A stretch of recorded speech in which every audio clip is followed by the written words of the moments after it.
Hello, everyone. Thank you if you are here live, if you are watching the replay, hello to you. In whatever space you are in, you might be on the Twitter feed, it could be your LinkedIn, a YouTube, Instagram, Facebook, whatever it is, hello to you. It's so great to have you along with us. I am talking with one of our co-authors. So I'm a co-author in an upcoming book, and this is Joergette, who is also co-authoring the book. The book is A Woman's Journey to Empowerment. I am doing like a little spotlight series on each of the co-authors in the book, because it's really just nice to know all the different stories and the journeys, because our journeys by no means are the same. We're totally different. We have totally different backgrounds, different experiences, different challenges, and we go through in this particular book how we went from those challenges and those struggles and what we actually did to move through them and then to step into our power and our own empowerment. So thank you so much, Joergette, for joining me. Thank you for having me. This is exciting. It really, really is. Now, before we go on, I'm going to do a really quick acknowledgement of country, and then we'll get into the questions I have for you, and I can't wait to hear. We had a little bit of a chat beforehand, and I'm really excited to hear a little bit more about what's happening in Joergette's world. Okay, so I, Louise, of the Warua and Noongar people, would like to acknowledge the Whadjuk people of the Noongar Nation as the traditional and ongoing custodians of the lands and waters on which I am on, the place where I have my family and my business. I'm extremely grateful and appreciative of the custodianship the Aboriginal community in this place plays, and pay respects to them and also the elders of the place. I also wish to extend and acknowledge respects and acknowledgement to the custodians and the elders, or whatever title the elders in those places refer themselves to in the place that you're in as well, Joergette. And welcome everyone to this wonderful little interview we're doing. So, okay, let's get on to the questions. Okay. So the very first questions I have for you is, can you tell us a little bit more about you and the amazingness that you're bringing into the world? Absolutely. First of all, I just want to say thank you for this amazing opportunity to, I guess, get to know more about me. And so a snippet about myself. First and foremost, I am a mum. I'm a mum of 4 beautiful souls, beautiful kids. I've got a 13-year-old son, 11-year-old daughter, and then I've got 5-year-old twin girls. So busy mum. I also am still working in the corporate world as well, so managing a program there and assisting job seekers to get back into the workforce. And my other love and passion is my business as a coach and speaker. So I'm an international speaker, I am a passion coach, and I'm an intuitive guide. So what I do is I package all that into the one and call myself the Soul Igniter, because that's what I love to do. What I love to do is ignite your soul, ignite that spark in you. And really I work with women. So I work with women who are purpose-driven. I empower them to rise and to transform their pain into passion, purpose, and power. So that's a little bit about what I do and what I love to do in the world, and the magic that I try and wave. Yes, wow, I love that. So what was it? It was your pain into passion and purpose. Yeah, so transforming your pain into passion, purpose, and power. Because I really believe, and this is coming from my own journey, that, we all go through our challenges. We all go through these crises, these moments where there's adversities, there's the challenges, and there's the obstacles. And I believe we have 2 choices. We can either be a victim of these circumstances, or we can really look at that. The way that I look at it is an initiation. It's an initiation into my own transformation. So it's almost like, your crisis can really be the catalyst to your own personal evolution or your personal transformation. And that's what I love empowering women to do, because I've gone through that journey myself, multiple times. I've gone through my own challenges, and I'm still on that journey. Like, don't get me wrong, I'm not, I'm perfectly imperfect, is what I'll say. I am still going through those challenges, but it's the challenges that really allow us to grow. And we can really turn our pain into something that's purposeful, and we can turn it into our power, because it fuels us to really move towards our purpose and what we're really here to do. And that's what I love to do. Oh, that is so good. I was like drinking every single word that you just said in, and I was going, yes, yes, yes, absolutely. And it's so true. And I'm sure it's very true for every single one of the co-authors in our book that we're creating together, is that we have gone through some form of pain. But then we have used that pain in some way to now do something or create something different in the world. Yes, absolutely. And that's the power in it, because your experiences are unique to you. My experiences are unique to me.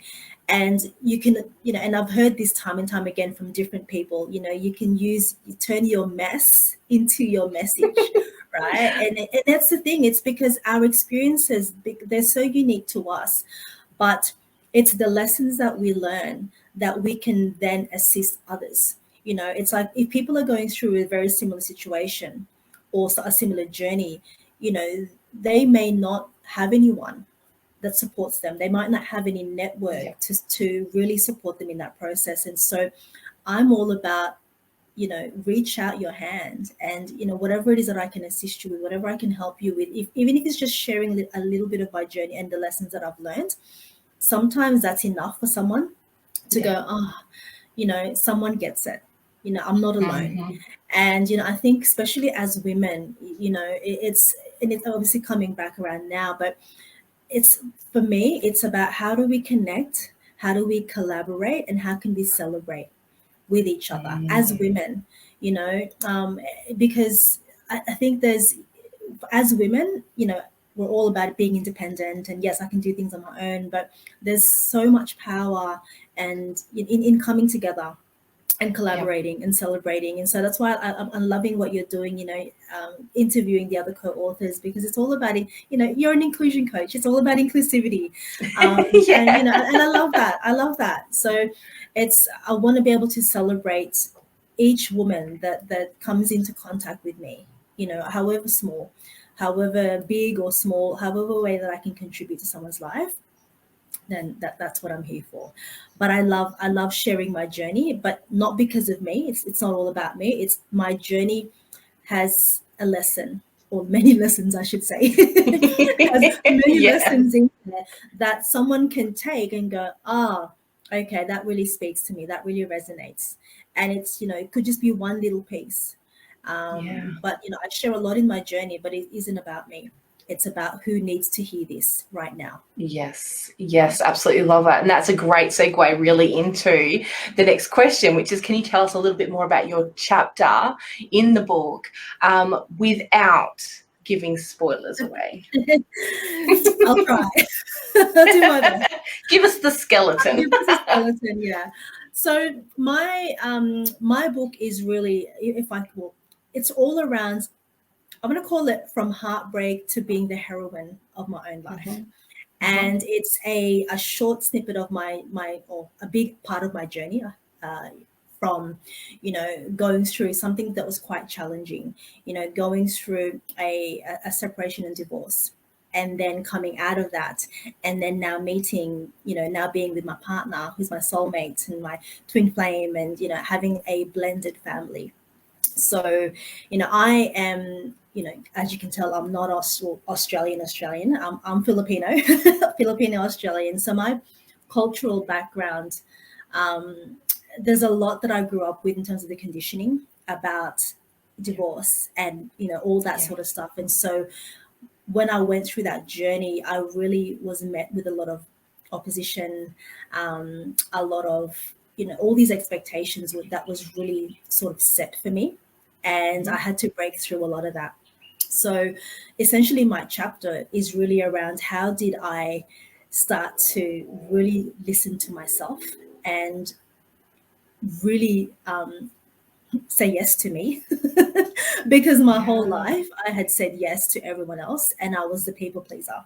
So, you know, I am a recovering people pleaser. I am now a recovering. So high five. Yes, to And, you. you know, it's really, and I didn't know this. Like I didn't know this until I woke up to it and go, oh my God, like I've been people pleasing my whole entire life.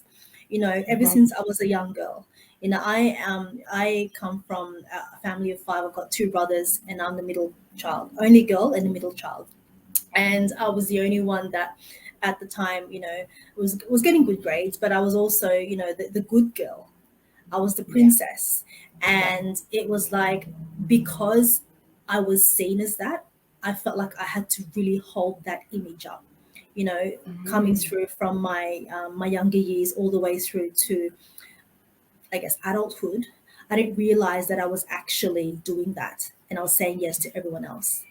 And you know, lo and behold, I get this awakening, go through this massive awakening, and it was like I just had to start honoring myself. You know, I realized how much I wasn't honoring myself, and I was giving away so much of my power because everything that I was doing was for everyone else, and I had completely forgotten about me and what was important for me. I lost touch of who I was, you know, and you know, I'm maybe other mums will resonate with this. You know, sometimes when you become a mum, because your whole life becomes about everyone else, you forget about yourself. It's like everything became about everyone else. And, you know, you put everyone else first. And that, you know, when I became a mum, I really started to feel like I was dying inside. And, you know, I love being a mum. Like it's, you know, I absolutely love being a mum. But when that was happening, when I really just let go of who I was, I really started to die inside. I lost touch of who I was. I lost my sense of identity. I was just going, I guess, you know, I was just going through life. I wasn't excited. And and one day I was just like, things need to change. Like I just had this massive impulse to go, you know what, I need to start getting back in touch with my passions and doing all the, you know, the things that I love. And the interesting thing is when you say yes to these things, it's almost like the universe asks you, are you really sure?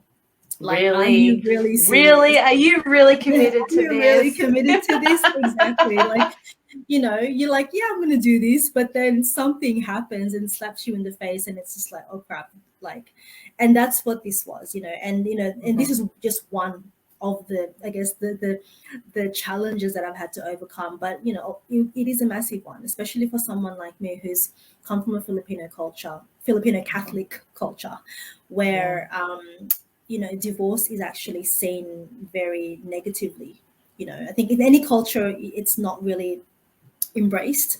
But in my culture, it's definitely frowned upon. And, you know, I actually recently found out that it's actually illegal. Like in the Philippines, if you're in the Philippines, it's actually not legal for you to even get divorced. So it's so embedded in that culture. So no wonder when I was going through that, I was just like, oh my God, like I'm, you know, this is wrong, this is wrong. You know, it was like all the guilt and the shame and all those, you know, the BS, the belief systems that we have. Well, you can really call them the BS, can't you? BS, exactly.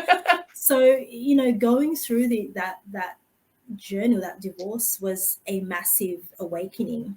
And she was hard. Like it's challenging. I think it's, you know, someone from the outside, you know, yes, it's challenging, but when you're in it, when you're in the thick of it, it's like you really don't know, you know, what you're going to do because there's so many uncertainties, you know, especially when there's kids involved. And, you know, my kids were quite young, very, very young when this was all happening. So, but I really had to stay strong within myself. And I think if anything, I kept coming back to what do I want to teach my kids?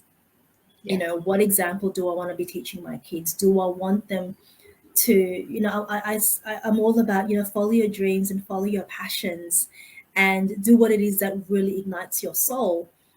And I have to walk my talk, you know, and that was really what That's happened the hard there. thing, isn't it? That's the hard thing, yeah. But that's what it was really asking of me, right? You know, I tell people, follow your passions, do what you love. But when it came to it, it was just like, well, hang on, you've got this opportunity. Even though it wasn't what I, you know, it wasn't what I necessarily wanted at the time. But I look back and I think, well, if those things hadn't have happened, I wouldn't be where I am today. You know, if I didn't let go of that marriage, if that didn't, if I was still there, like what would my life actually look like? Would I be in a loving relationship? Would I be in a loving partnership? I don't know. I don't know. And you know, now I've met my you know my current partner. We've been together now for what, over 7 years, and you know, and we've got twins together. So it's like, wow, if that didn't happen, I wouldn't have my twins. I wouldn't have this amazing soulful partnership that I have. And it's such a different relationship that we have.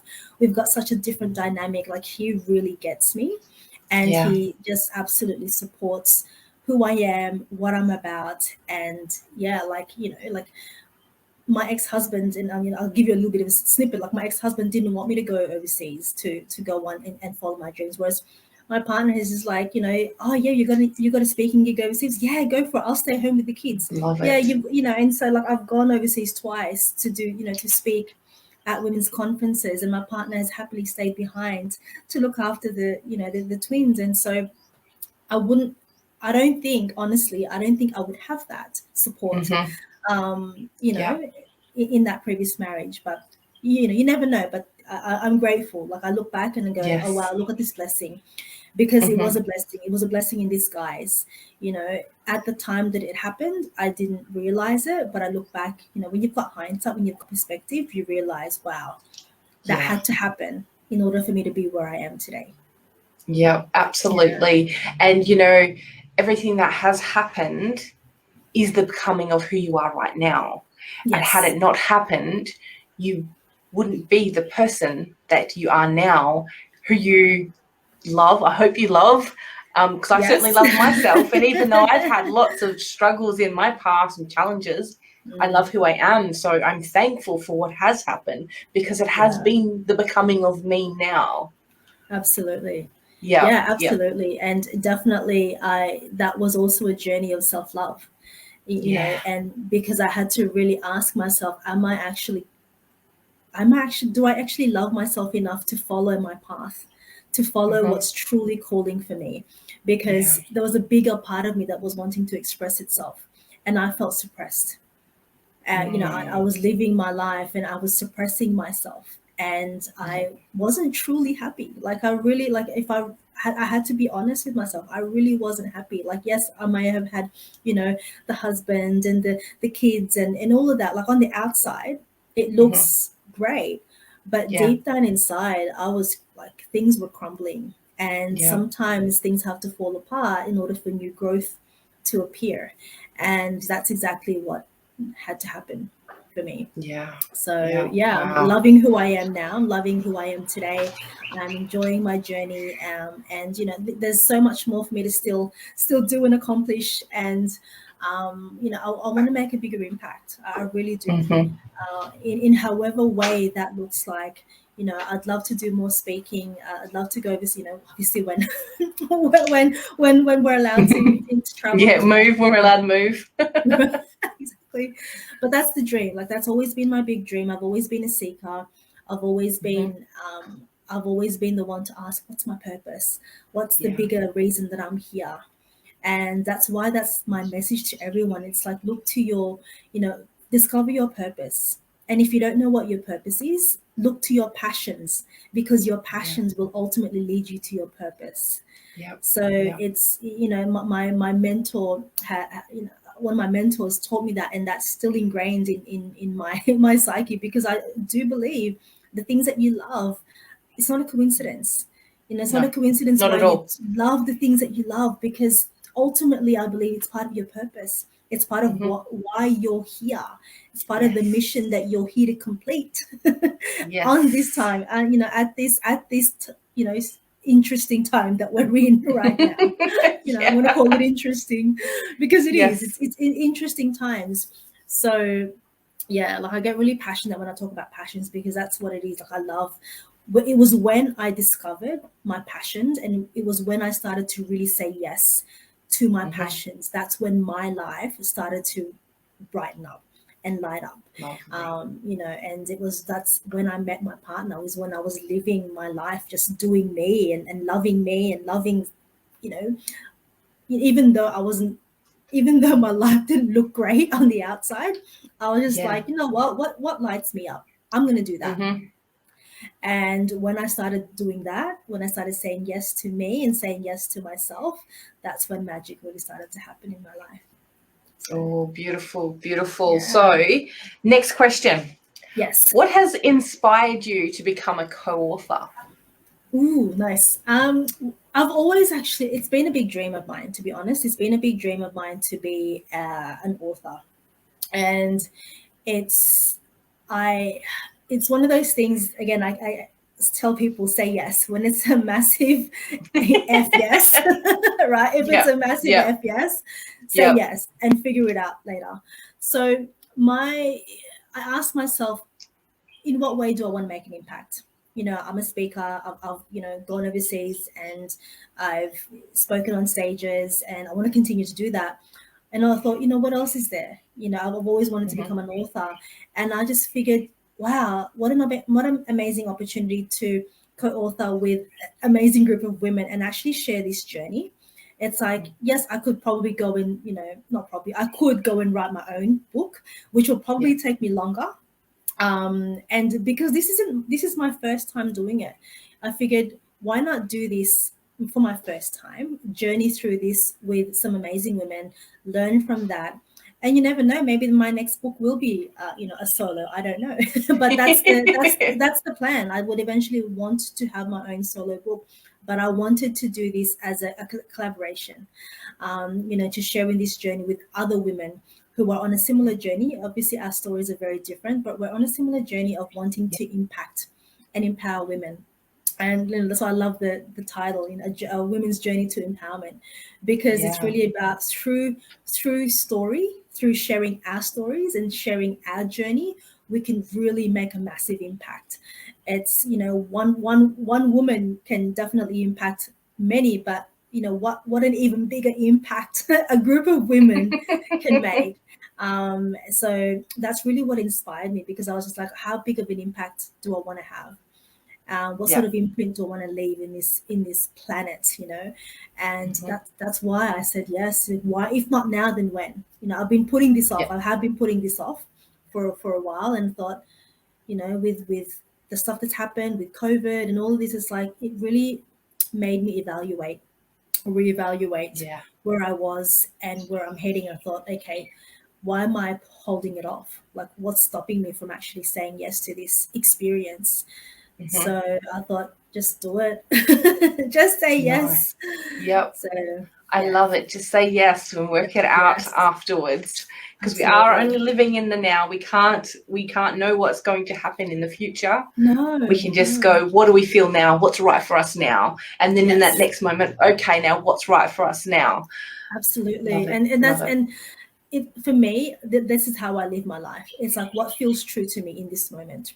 Does it feel true for me? And if it's a yes, okay, then I'll say yes and figure it out.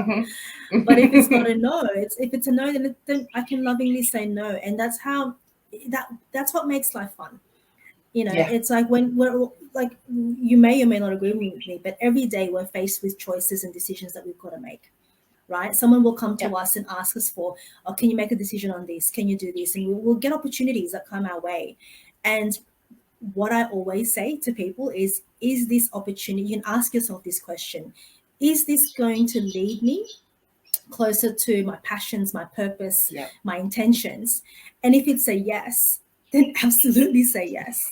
And if it's a no, then you can lovingly say no. But that's kind of like that's my compass anyway.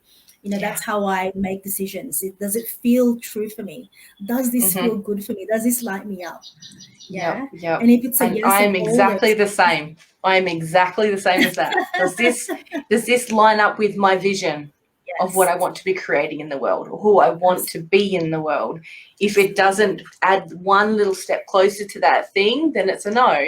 And it's like you said, it's not a harsh no or anything. It's a no, thank you. This is not for me. I'm choosing not to do this. Exactly. It's like, I love me and I love you. Yep. You can lovingly say no. And that's the thing. That's a beautiful thing about my self-love. It's practicing self-love. It's putting yourself first. And that's so important for us, for everyone to put themselves first. Because if you can't look after yourself, if you can't do you, then how can you help others? Let alone your family. You've got to. And for me, I want to be an example and a role model to my own kids of someone who chooses to follow their dreams and chooses in favor of their passions and what it is that they love, because that's what I want them to grow up doing. I want them to follow their visions and to create their life, not limit themselves because of what other people are telling them who they can be, what they can do, and what they can have. Oh, so beautiful. Absolutely love it. Last question for you. What part of being a co-author in this whole process do you want to share with your audience and my audience? Like, have you come across any challenges? Have there been any aha moments or any kind of transformations you've gone through during this whole process? Oh my God. Okay. Yes, there's been a lot. I think anytime I say yes to anything that really means something to me, anything that I say yes to, it's like the moment I say yes, it's like something pops up to challenge me or to make me question, am I making the right decision?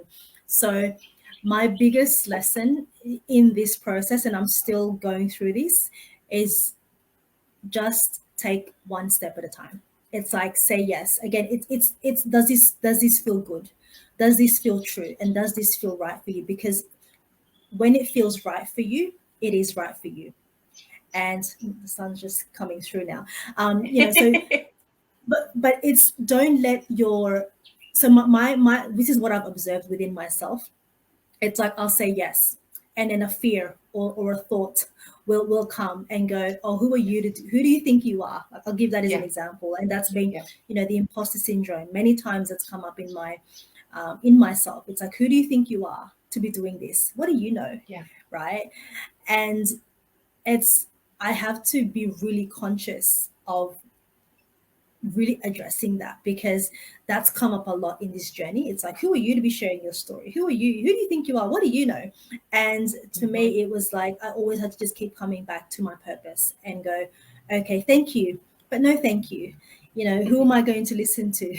Am I going to listen to the fear? And that I guess who am I to be worthy? That feeling of unworthiness or that lack of self-confidence? Or am I going to step into the woman that I'm here to be, the woman that the woman that wants to make an impact in the world? So it's consciously choosing what it is that you want, because everything is a choice, right? Everything is a choice. We're always given choices, and it's just take one step at a time. What inspired action can you take? Doesn't have to be massive. When you make these decisions, to me, everything has to be aligned. It's all about alignment. If it's not in alignment, why say yes? Right? Why say yes? So for me, it's what is that you want. Get clear on your intentions. Take action towards that, but not just any action. Take inspired, aligned action, and then let go.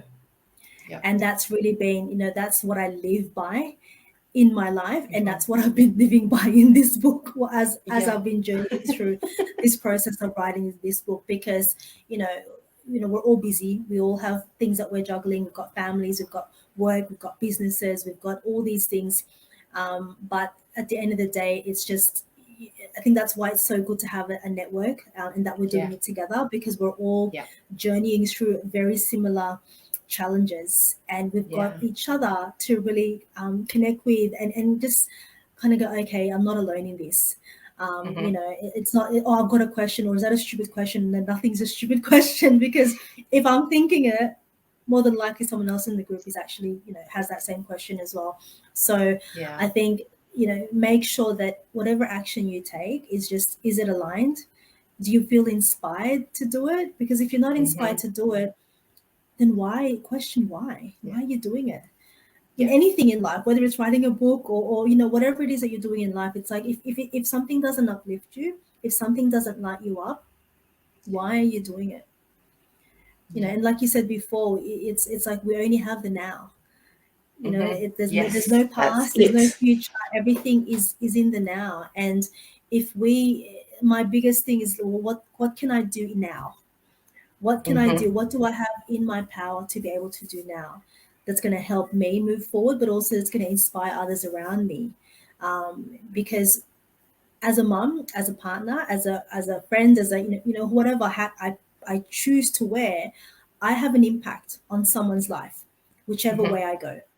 I'm always impacting people, and I want to impact people in a positive way. So, you know, see, I'm not perfect, you know, I have my own challenges, but it's always about, you know, what can I do to really follow what's true for me first and foremost, because that's really what people are going to see, and that's what my kids are going to see, and that's what I want them to live by as well. Oh, I love it. I love it so much. Thank you so much for doing this with us. That was the last question. So, yeah, thank you. My gosh, my pleasure. amazing. No, thank you. It's been half an hour already. Thank you so much. This has been such a juicy conversation. Like, as you can tell, I love talking about this sort of stuff. This is really what lights me up. Love having these sorts of conversations with, you know, like-minded women, and just having these conscious conversations, you know, courageous, conscious conversations. Can you say that? It really lights me up. And I think the more of these, you know, I might not be able to go internationally and speak on international stages at the moment, but that's okay. I think that's the beauty of technology, is we don't have to step outside of our home. Well, you know, and we've got this technology to be able to still share our message and still speak to other people. You know, we're in different states. Right, and we can still do this, we can still connect. So I think there's been lots of positive things that's happened. You know, that's obviously it's not the best situation, but there's been some positive things that are coming out. It's expanded us in a different way. Absolutely, and again, a blessing in disguise. So. Absolutely. So if anyone is watching and you want to go and follow Joergette, the links to Facebook and Instagram are in the descriptions. When the website is ready, it's under some maintenance at the moment, but when it is ready, you will be able to find the links through those two channels. And also, if you are on either of our platforms and you follow us, I've put the link to my wait list. If you are interested in purchasing the book, or you want to hear about when the pre-sale goes live, there is a link for there. And if you're part of Joergette's audience, please get in contact with Joergette and jump on her wait list. It is going to be amazing. There are so many wonderful, wonderful stories. If you'd like to see more co-authors and their journeys as well with the interviews, you can see them on my Facebook page and also on my YouTube channel as well. So thank you so much. And we're going to say goodbye to everyone for now. Thank you so much. Everyone. Thank you. Bye, everyone. You are so welcome. Have an amazing day.